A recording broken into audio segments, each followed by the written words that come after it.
ಈ ಒಂದು ಪತ್ರಿಕಾಗೋಷ್ಠಿಗೆ ಆಗಮಿಸಿರುವಂಥ ಎಲ್ಲ ನನ್ನ ಪತ್ರಿಕಾ ಮಿತ್ರರಿಗೆ ನಾನು ನಮಿಸುತ್ತಾ, ನಿನ್ನೆ ಹೊಸಕೋಟೆ ಟೌನ್ ಕೋಆಪರೇಟಿವ್ ಬ್ಯಾಂಕ್ ಚುನಾವಣೆಯ ಒಂದು ಫಲಿತಾಂಶ ಪ್ರಕಟ ಆಯಿತು.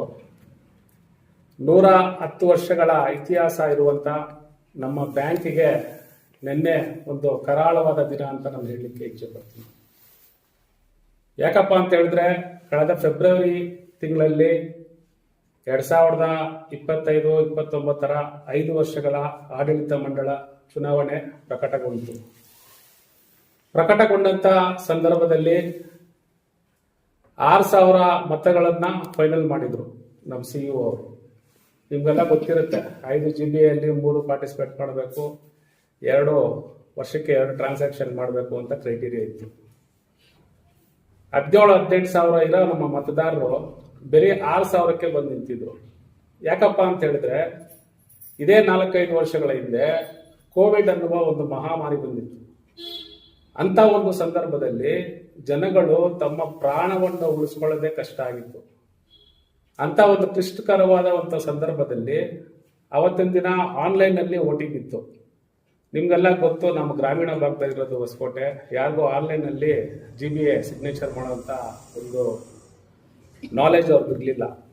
ಅಂತ ಒಂದು ಸಂದರ್ಭದಲ್ಲಿ ನಮ್ಮ ಚುನಾವಣೆಯಲ್ಲಿ ಏನು 10,000 ಮತದಾರರು ನಿಷ್ಕ್ರಿಯಗೊಳಿಸಿದ್ರು, ಅವ್ರಿಗೆ ಮತದಾನ ತರಬೇಕು ಅಂತ ಹೇಳ್ಬಿಟ್ಟು ನಮ್ಮ ಹೊಸಕೋಟೆ ತಾಲೂಕಿನ ಹಿರಿಯ ಮುತ್ಸದ್ದಿ ರಾಜಕಾರಣಿ ಆಗಿರುವಂತ ಶ್ರೀಯುತ BN ಬಚ್ಚೇಗೌಡರು ಮಾನ್ಯ ಹೈಕೋರ್ಟ್ಗೆ ಒಂದು ಪೆಟಿಷನ್ ಹಾಕ್ತಾರೆ. ಈ ತರ ಕೋವಿಡ್ ಬಂದಂತ ಸಂದರ್ಭದಲ್ಲಿ ಷೇರ್ದಾರರು ವೋಟ್ ಮಾಡೋಕ್ಕಾಗಲಿಲ್ಲ, ಅವ್ರಿಗೆ ಒಂದು ಮತದಾನದ ಹಕ್ಕನ್ನು ನೀಡ್ರಿ ಅಂತ ಹೇಳ್ಬಿಟ್ಟು ಒಂದು 4-5 ಜನ ಪೆಟಿಷನ್ ಹೋಗ್ತಾರೆ ಹೈಕೋರ್ಟ್ಗೆ ಹೋದಂಥ ಸಂದರ್ಭದಲ್ಲಿ ಮಾನ್ಯ ಹೈಕೋರ್ಟು ಹೌದು ಇದರಲ್ಲಿ ಒಂದು ಸಾರಾಂಶ ಇದೆ ಅಂತ ಹೇಳ್ಬಿಟ್ಟು ಒಂದು 5,000 ಜನಕ್ಕೆ 5 ಪೆಟಿಷನ್ ಅಲ್ಲಿ ವೋಟಿಂಗ್ ಪವರ್ ಅನ್ನ ಕೊಡ್ತಾರೆ. ಆಮೇಲೆ ಚುನಾವಣೆ ಪ್ರಾರಂಭವಾಗುತ್ತದೆ. 5,000 ಜನ ಮತದಾರರು ಮತದಾನ ಮಾಡ್ತಾರೆ. ಆದ್ರೆ ಹೈಕೋರ್ಟ್ ಒಂದು ಕಂಡೀಷನ್ ಹಾಕ್ತಾರೆ, 6,000 ಮತದಾನ ಏನ್ ಮೂಲ ಮತದಾನ ಇತ್ತು ಅದನ್ನ ಸಪರೇಟ್ ಬ್ಯಾಲೆಟ್ ಬಾಕ್ಸ್ ಅಲ್ಲಿ ಇಕ್ರಿ, ಈ 5,000 ಮತದಾನ ಸಪರೇಟ್ ಬ್ಯಾಲೆಟ್ ಬಾಕ್ಸ್ ಅಲ್ಲಿ ಇಕ್ರಿ, ರಿಸಲ್ಟ್ ಅನ್ನ ನೀವು ಅನೌನ್ಸ್ ಮಾಡಬೇಡಿ, ಎತ್ಕೊಂಡ್ಬಂದು ಹೈಕೋರ್ಟ್ಗೆ ಸಬ್ಮಿಟ್ ಮಾಡಿ ಅಂತ ಹೇಳ್ತಾರೆ. 2 ಚುನಾವಣೆ ಅವತ್ತು ಫಲಿತಾಂಶ ಬಂದಾಗ ನಾವು ಬುಕ್ಸ್ ಅಲ್ಲಿ ಎಲ್ಲ ಬರ್ಕೊಂಡಿದ್ದೀವಿ. 2 ಕೌಂಟ್ ಮಾಡಿದಾಗ 6,000 ವೋಟ್ ಆಗಿರ್ಬೋದು, 5,000 ವೋಟ್ ಕೌಂಟ್ ಮಾಡಿದಾಗ ನಮ್ದು 7 ಸೀಟ್ ಬರುತ್ತೆ, ಅವ್ರದ್ದು 6 ಸೀಟ್ ಬರುತ್ತೆ. ಇವ್ರೇನ್ ಮಾಡ್ತಾರೆ, ನಾವು ಸೋತೋದ್ ಬಲ್ಲಪ್ಪ, ನಮ್ದೇ ಸರ್ಕಾರ, ಕಾಂಗ್ರೆಸ್ ಸರ್ಕಾರ ಇದೆ, CM ಇದ್ದಾರೆ, DCM ಇದ್ದಾರೆ, ಇಡೀ ಸ್ಟೇಟ್ ನಮ್ಮ ಹ್ಯಾಂಡ್ ಓವರ್ ಅಲ್ಲಿ ಇದ್ದಂತ ಸಂದರ್ಭದಲ್ಲಿ ನಾವು ಸೋತ್ವಿ ಅಂದ್ರೆ ಅವಮಾನ ಆಗುತ್ತೆ ಅಂತ ಹೇಳ್ಬಿಟ್ಟು ಹಿಂಬಾಕ್ಲಿಂದ ಬರಬೇಕು ಅನ್ನೋ ಉದ್ದೇಶದಿಂದ 5 ಜನ ಯಾರು ಚುನಾವಣೆಗೆ ನಿಂತಿರ್ತಾರೆ, ಶ್ರೀಯುತ ಗೋಪಾಲ್ ಅವರು, ಗೋಪಿ ಅವರು, ಅಕ್ಬರ್ ಪಾಷಾ ಅವರು, ಶ್ರೀಯುತ ಕಿರಣ್ ಅವರು, ಶ್ರೀಯುತ ವಿಷ್ಣು ಅವರು, ಶ್ರೀಯುತ ಮಂಜುನಾಥ್ ಅವರು, ಇವರು 5 ಜನ ಏನ್ ಮಾಡ್ತಾರೆ, ಹೈಕೋರ್ಟ್ಗೆ ಬಂದು ಯಾವ್ದು 5 ಕೇಸ್ ಇರುತ್ತಲ್ಲ ಅದರಲ್ಲಿ ಬಚ್ಚೇಗೌಡರ ಕೇಸಲ್ಲಿ ಇವ್ರು 5 ಜನ ಬಂದು ಇಂಪ್ಲೀಡ್ ಆಗ್ತಾರೆ. ಇಂಪ್ಲೀಡ್ ಆಗ್ಬಿಟ್ಟು ಇವ್ರೇನ್ ಮಾಡ್ತಾರೆ, ಇಲ್ಲ ಬಚ್ಚೇಗೌಡರು ಹಾಕಿರೋ ಪೆಟಿಷನ್ ತಪ್ಪು, ಬ್ಯಾಂಕ್ ಅವರು ಏನು 6,000 ವೋಟ್ ಫೈನಲ್ ಮಾಡಿದ್ದಾರೆ ಅದೇ ಫೈನಲ್ಲು, ಈ 5,000 ವೋಟನ್ನ ಯಾವುದೇ ಕಾರಣಕ್ಕೂ ಮಾನ್ಯ ಮಾಡಬೇಡ್ರಿ ಅಂತ ಹೇಳ್ಬಿಟ್ಟು ಮಾನ್ಯ ಉಚ್ಚ ನ್ಯಾಯಾಲಯಕ್ಕೆ ಬಂದು ಈ 5 ಜನ ಬಂದು ಪಿಟಿಷನ್ ಹಾಕ್ತಾರೆ. ಪ್ರಜಾಪ್ರಭುತ್ವದಲ್ಲಿ 5,000 ಜನ ವೋಟ್ ಹಾಕಿದ್ದಾರೆ ಟೌನ್ ಕೋಆಪರೇಟಿವ್ ಬ್ಯಾಂಕ್ಗೆ. ತಿರ್ಗಾ ಇವರೇ ಯಾವ ಚುನಾವಣೆಗೆ ನಿಂತಿದ್ದೀರಾ, ಇವರೇ ಬಂದ್ಬಿಟ್ಟು ಇಲ್ಲ ಅದನ್ನ ಮಾನ್ಯ ಮಾಡಬೇಡ್ರಿ ಅಂತ ಹೇಳ್ಬಿಟ್ಟು ಸೀನಿಯರ್ ಕೌನ್ಸಿಲ್ನ ಇಟ್ಟು ವಾದ ಮಾಡ್ತಾರೆ. ಅದಕ್ಕೆ ಏನೆಲ್ಲ ದಾಖಲಾತಿ ಬೇಕು, ಒಬ್ಬ ಆಡಳಿತ ಅಧಿಕಾರಿ ಅಂತ ಸರ್ಕಾರಿ ಅಧಿಕಾರಿನ ಎತ್ಕೊಂಡ್ಬಂದು ಟೌನ್ ಬ್ಯಾಂಕಲ್ಲಿ ಕೂರಿಸ್ಕೊಂತಾರೆ. ಇವ್ರಿಗೆ ಯಾವ ರೀತಿ ಬೇಕು ಡ್ರಾಫ್ಟ್, ಆ ತರ ಯಾವ ಪೇಪರ್ಗಳು ಬೇಕು ಎಲ್ಲ ದಾಖಲಾತಿಗಳೆಲ್ಲ ಇವರೇ ಸೃಷ್ಟಿ ಮಾಡ್ತಾರೆ. ಸೃಷ್ಟಿ ಮಾಡಿ ಕೋರ್ಟ್ಗೆ ತಪ್ಪು ದಾಖಲಾತಿಗಳನ್ನ ಸಬ್ಮಿಟ್ ಮಾಡಿ ಕೋರ್ಟಲ್ಲಿ ಆ ಮೂಲ 6,000 ವೋಟ್ ಏನಿದೆ ಅದನ್ನೇ ಫೈನಲ್ ಮಾಡಿ ಅಂತ ಹೇಳ್ಬಿಟ್ಟು ಇವರು ಆರ್ಗ್ಯುಮೆಂಟ್ ಅಲ್ಲಿ ಹೇಳಿ ದಾಖಲಾತಿಗಳನ್ನ ನೀಡ್ತಾರೆ. ಹೈಕೋರ್ಟ್ ಏನ್ ಮಾಡ್ತಾರೆ, ಹೌದು ಇವ್ರು ಕೊಟ್ಟಿರೋ ದಾಖಲಾತಿಯಲ್ಲಿ ಪಾಯಿಂಟ್ಸ್ ಇದೆ, ನೀವೇನ್ ಮಾಡ್ತೀರಾ, ಈ 5 ಪೆಟಿಷನ್ ಅವರು JRCಗೆ ಹೋಗ್ಬಿಟ್ಟು ಕೋಆಪರೇಟಿವ್ ಆಕ್ಟ್ ಸೆಕ್ಷನ್ 70 ಅಲ್ಲಿ ನಿಮ್ದೇನೇ ಅಹವಾಲ್ ಇದ್ರು ನೀವು ಅಲ್ಲಿ ಹೋಗಿ ನೀವು ಫೈಟ್ ಮಾಡ್ರಿ, ಹೈಕೋರ್ಟ್ಗೆ ನೀವು ಯಾಕೆ ಬಂದ್ರಿ ಅಂತ ಹೇಳ್ಬಿಟ್ಟು ಒಂದು ಚಕಾರನ ಎತ್ತಿ ಈ 5 ಪಿಟಿಷನ್ ಅನ್ನು ನೀವು 70 ಕ್ಲಾಸ್ ಅಲ್ಲಿ ಸೆಕ್ಷನ್ 70 ಕೋಆಪರೇಟಿವ್ ಆಕ್ಟ್ ಅಲ್ಲಿ JRC ಹತ್ರ ಹೋಗಿ ನಿಮ್ಮ ಅಪೀಲ್ ಅನ್ನ ಹಾಕೊಳ್ರಿ ಅಂತ ಹೇಳ್ಬಿಟ್ಟು ಕೋರ್ಟ್ ಒಂದು ಆದೇಶವನ್ನ ಮಾಡ್ತಾರೆ. ಆಮೇಲೆ ನಾವೇನ್ ಮಾಡ್ತೀವಿ, ಅವತ್ತಿನ ದಿನ 20 ಬೂತ್ ನ ಒಂದು ಹಾಲಲ್ಲಿ ಎಲೆಕ್ಷನ್ ಮಾಡ್ತಾರೆ, ಇನ್ನು 10 ಬೂತ್ ಅನ್ನ ಇನ್ನೊಂದು ಹಾಲಲ್ಲಿ ಎಲೆಕ್ಷನ್ ಮಾಡಿರ್ತಾರೆ. ಎರಡನ್ನ ಸಪರೇಟ್ ಡಿವೈಡ್ ಮಾಡಿ 20 ಬಾಕ್ಸ್ ಒಂದ್ ಕಡೆ 10 ಬಾಕ್ಸ್ ಒಂದ್ ಕಡೆ ಅಂತ ಮಾಡಿರ್ತಾರೆ. ನಮ್ಗೆ ಅವತ್ತು ಚುನಾವಣೆಯಲ್ಲಿ ನಾವೇನ್ ಮಾಡ್ತೀವಿ, ಎಲ್ಲ ನಮ್ಮ ಏಜೆಂಟ್ಸ್ಗೆ ಒಂದು ಬುಕ್ ಅನ್ನ ಕೊಟ್ಟು ಅಲ್ಲಿ ಏನೆಲ್ಲ ಮತದಾನ ಆಗುತ್ತೆ ಎಲ್ಲ ಬರ್ಕೊಳ್ರಿ ಅಂತ ಹೇಳ್ಬಿಟ್ಟು ಈ ಬುಕ್ ಅಲ್ಲಿ ಎಲ್ಲ ಬರ್ಕೊಂಡ್ವಿ ನಾವು. ಸೊ ನಮ್ಮ ಹತ್ರ ಏನ್ ಮಾಡ್ತಾರೆ, ಅಲ್ಲಿ ಗ್ರಾಫ್ ಶೀಟ್ ಅಲ್ಲಿ ಸೈನ್ ಹಾಕ್ಸ್ಕೊಂತಾರೆ, ಇಷ್ಟಿಷ್ಟು ಓಟ್ ಆಗಿದೆ ಅಂತ ಹೇಳ್ಬಿಟ್ಟು ಸೈನ್ ಹಾಕ್ಸ್ಕೊಂಡು. ಸೊ ನಮ್ಮ ಲೆಕ್ಕದಲ್ಲಿ 6,000 ಓಟ್ ಲೆಕ್ಕ ಹಾಕಿದಾಗ ಅವರು 7 ನಾವು 6, ಈ ಅಡಿಷನಲ್ 5,000 ಓಟನ್ನು ಸೇರಿಸ್ಕೊಂಡು ಏನ್ ಕೋರ್ಟ್ದು ಕೇಸ್ ಇದೆ ಅದು ಸೇರಿಸ್ಕೊಂಡ್ರೆ ನಮ್ದು 7 ಅವ್ರದ್ದು 6 ಆಗುತ್ತೆ. ಸರಿ, ಏನಿದೆ ಫಲಿತಾಂಶ ಹೇಳ್ತಾರೆ ಅಂತ ಹೇಳ್ಬಿಟ್ಟು ನಿನ್ನೆ ನಾವು ಹೋದ್ವಿ. ಅಲ್ಲಿ ಹೋದಂತ ಸಂದರ್ಭದಲ್ಲಿ ನಮಗೆ ದೊಡ್ಡ ಆಘಾತ ಆಯ್ತು. ಏನಪ್ಪಾ ಅಂತ ಹೇಳಿದ್ರೆ, ಬಸವಯ್ಯ ಅಂತ ಒಂದು ಕ್ಯಾಂಡಿಡೇಟ್, ST ಕ್ಯಾಂಡಿಡೇಟ್, ಹಿರೀಕರು, ಪರಿಶಿಷ್ಟ ಪಂಗಡಕ್ಕೆ ನಿಂತಿದ್ರು. ಅವ್ರದ್ದು 2-3 ಬೂತ್ ಅಲ್ಲಿ ಏನ್ ಮಾಡಿದ್ದಾರೆ, ಇವ್ರಿಗೆ ಬಂದಿರೋ ಓಟನ್ನ ಆಪೋಸಿಟ್ ಯಾರಿದ್ದಾರೆ ಕ್ಯಾಂಡಿಡೇಟ್ ಅವ್ರಿಗೆ ಬಂದಂಗೆ ನಿನ್ನೆ ಅನೌನ್ಸ್ ಮಾಡಿದ್ರು.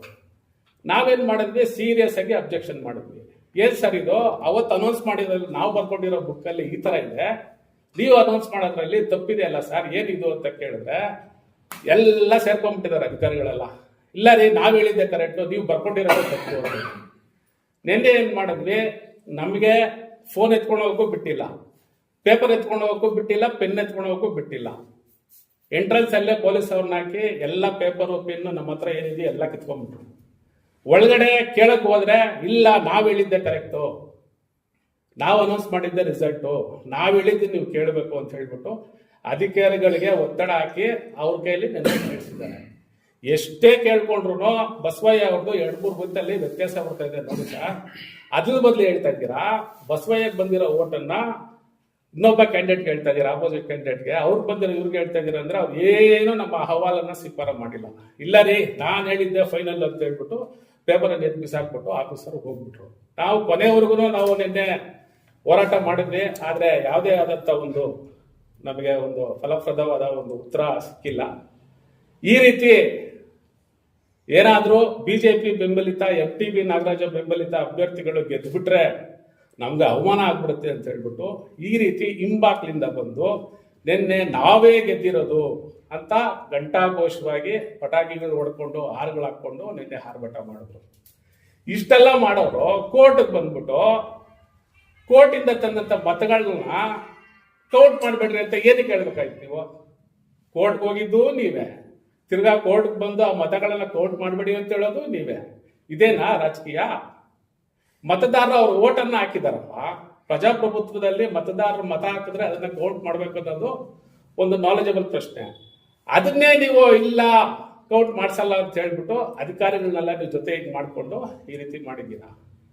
ಮತ್ತೆ ಚುನಾವಣೆ ಸಂದರ್ಭದಲ್ಲಿ ನಿಮ್ಗೆ ಗೊತ್ತು, ಎಲೆಕ್ಷನ್ ಅನೌನ್ಸ್ ಆಗಿದ ತಕ್ಷಣನೇ ನೂರಾರು ಲಕ್ಷಗಳನ್ನ ಖರ್ಚು ಮಾಡಿ ಎಲೆಕ್ಷನ್ ಅಬ್ಬರದ ಪ್ರಚಾರವನ್ನ ಮಾಡಿದ್ರು. ನಮ್ಗೇನು ಅದರಲ್ಲೇನು 2 ಮಾತಿಲ್ಲ. ಒಂದು ಖಾಸಗಿ ಕಲ್ಯಾಣ ಮಂಟಪದಲ್ಲಿ ಒಂದು 50 ಕ್ಯಾಂಟರ್ಗಳನ್ನ ತರಿಸಿ ಅದರಲ್ಲಿ ಫುಲ್ ಗಿಫ್ಟ್ಸ್, ಇಡೀ ಮತದಾರಗಳನ್ನ ಸೆಳೆಯುವಂತ ಪ್ರಯತ್ನ ಮಾಡಿ ಎಲ್ಲಾರ್ಗು ಫೋನ್ಗಳು ಮಾಡಿ ಗಿಫ್ಟ್ಗಳು ಕೊಟ್ರು, ದುಡ್ಡನ್ನು ಹಂಚಿದ್ರು, ಅಕ್ವೇರಿಯಂ ಮೀನುಗಳನ್ನ ಕೊಟ್ರು, ರೇಷ್ಮೆ ಸೀರೆಯನ್ನ ಕೊಟ್ರು, ಹಲವಾರು ಗಿಫ್ಟ್ಸ್ಗಳನ್ನ ಕೊಟ್ಟು ಮತದಾರರನ್ನ ಓಲೈಕೆ ಮಾಡೋದಕ್ಕೆ ಪ್ರಯತ್ನ ಮಾಡಿದ್ರು. ಅಷ್ಟೆಲ್ಲ ಮಾಡಿನೂ ಜನ ನಮಗೆ ಮತ ನೀಡಿದ್ದಾರೆ ಅಂತ ಹೇಳ್ಬಿಟ್ಟು ಅವರು ಹತಾಶೆಯಿಂದ ಈ ಒಂದು ನಿರ್ಧಾರವನ್ನು ತಗೊಂಡು ಏನು ಗ್ರಾಫ್ ಶೀಟ್ ಇದೆ ಆ ಗ್ರಾಫ್ ಶೀಟ್ ಅನ್ನೇ ಚೇಂಜ್ ಮಾಡಿದ್ದಾರೆ. ಅಂದ್ರೆ 2-3 ಗ್ರಾಫ್ ಶೀಟ್ ಅನ್ನೇ ಚೇಂಜ್ ಮಾಡಿದ್ದಾರೆ. ನಾವು ಬರ್ಕೊಂಡಿರೋ ಲೆಕ್ಕದಲ್ಲೂ ಅಲ್ಲಿಗೂ ಅಜಗಜಾಂತರ ವ್ಯತ್ಯಾಸ ಇದೆ. ಸರ್ ತೋರಿಸಿ ಸರ್ ಗ್ರಾಫ್ ಅಂತ ಹೇಳಿದ್ರೆ ತೋರ್ಸೋ ಸೌಜನ್ಯನೂ ಇಲ್ಲ ನಮ್ಮ ಚುನಾವಣಾ ಅಧಿಕಾರಿಗಳು. ಇಲ್ಲ ರೀ, ನಾವೆಲ್ಲ ಕರೆಕ್ಟ್ ಹೋಗ್ರಿ, ನಾನು ಹೇಳಿದ್ದೆ ಫೈನಲ್. ಸರಿ ಸರ್, ಆ ಬಾಕ್ಸ್ ತೆಗೆದ್ಬಿಟ್ಟು ಆ ಗ್ರಾಫ್ ಅಲ್ಲಿ ನಮ್ಮ ಏಜೆಂಟ್ ಸೈನ್ ಮಾಡಿರ್ತಾರೆ, ಆ ಸೈನ್ ತೋರಿಸ್ಬಿಡಿ ಸರ್ ನಮ್ಗೆ ಸಾಕು ಅಂತ ಹೇಳಿದ್ರೆ, ಇಲ್ಲ ನಾನು ತೋರ್ಸೋದಿಲ್ಲ, ನೀವೇನು ಮಾಡ್ತೀರಾ ಮಾಡ್ಕೊಳ್ಳಿ ಅಂತ ಹೇಳ್ಬಿಟ್ಟು ಅನೌನ್ಸ್ ಮಾಡಿಬಿಟ್ಟು ಅಲ್ಲಿಂದ ನಮಗೆ ಯಾರು 5 ಜನ ಗೆದ್ದಿದ್ದಾರೆ ಅಂತ ಹೇಳ್ಬಿಟ್ಟು ಒಂದು ಆದೇಶ ಪತ್ರವನ್ನು ಕೊಟ್ಬಿಟ್ಟು ಹೊರಡ್ಬಿಟ್ರು. ಈ ರೀತಿ ಮಾಡಿದಂಥ ಸಂದರ್ಭದಲ್ಲಿ ಪ್ರಜಾಪ್ರಭುತ್ವದಲ್ಲಿ ಮತದಾರರು ಮತವನ್ನ ಹಾಕಿದಂಥ ಸಂದರ್ಭದಲ್ಲಿ ಆ ಮತಗಳಿಗೆ ಒಂದು ಪ್ರಾಮುಖ್ಯತೆ ಇಲ್ಲ ಅಂತ ಹೇಳಿದ್ರೆ, ನಮ್ಮ ಬ್ಯಾಂಕು ಬಂದು 110 ವರ್ಷಗಳ ಇತಿಹಾಸ ಇರುವಂತ ಬ್ಯಾಂಕು. ರಾಜಕೀಯ ಮಾಡೋಣ ಅಂದ್ರೆ ಮಾಡೋಣ, ಅದಕ್ಕೆ ಬೇರೆ ಆದಂತ ವೇದಿಕೆ ಇದೆ. ಇದು ಬಂದು ಬ್ಯಾಂಕು. ಆ ಏನು 17,000 ಜನ ಷೇರ್ದಾರಿದ್ದಾರೆ, ಅವರು ಕಷ್ಟಪಟ್ಟು ದುಡ್ದಿರಂತ ಹಣವನ್ನು ಎತ್ಕೊಂಡ್ಬಂದು ಬ್ಯಾಂಕ್ ಅಲ್ಲಿ ಇಟ್ಟಿದ್ದಾರೆ ಅವ್ರ ಸೇಫ್ಟಿಗೆ. ಅದಕ್ಕೆ ಕಸ್ಟೋಡಿಯನ್ನು ನಾವು 13 ಜನ ಯಾರು ಎಲೆಕ್ಷನ್ ನಿಂತು ಗೆದ್ದು ಬರ್ತೀವೋ ನಾವು ಅದನ್ನ ನೋಡ್ಕೊಳ್ಳೋವಂಥದ್ದು ನಮ್ಮ ಒಂದು ಕಮಿಟ್ಮೆಂಟು ಮತ್ತೆ ನಮ್ದ ಒಂದು ಬಾಧ್ಯತೆ. ಇಂಥ ಒಂದು ಸಂದರ್ಭದಲ್ಲಿ ನಾವು ಪಾರದರ್ಶಕವಾಗಿ ಎಲೆಕ್ಷನ್ ಅನ್ನ ಮಾಡಬೇಕಾಗಿತ್ತು. ಆದ್ರೆ ನಿನ್ನೆ ನಡೆದಿದ್ದು ಅದೇನಪ್ಪ ನನಗಂತೂ ಅರ್ಥ ಆಗ್ಲಿಲ್ಲ.